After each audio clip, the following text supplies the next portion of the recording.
بتلوموني ليه بتلوموني ليه لو شفتم عيني حلوين قد ايه لو شفتم عيني حلوين قد ايه هتقولوا انشغالي وسهد الليالي مش كتير عليك ليه بتلوموني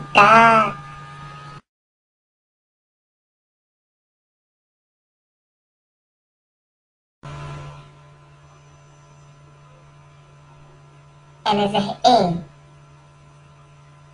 وتعبان وسقعان.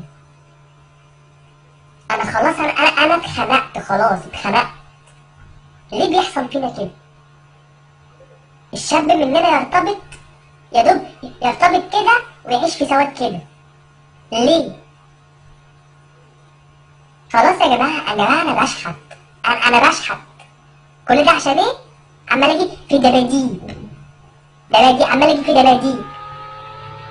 ايه يا عم واحنا كفره؟ وديك النهار قاعد معاه في كافيه بقول للراجل هات 2 شاي، قالت لي لا انا عايزه كابتشينو موكا. الله يرحم ابوكي، مات واقف في طابور العيش. وبعدين انا عندي سؤال، يعني ليه كل 2 مرتبطين ما يقعدوش على البحر كده وياكلوا ذره وبطاطا وحلبسه؟ ها؟ ليه حرام عليكم بقى، سويت عشرة بقى، سويت عشرة.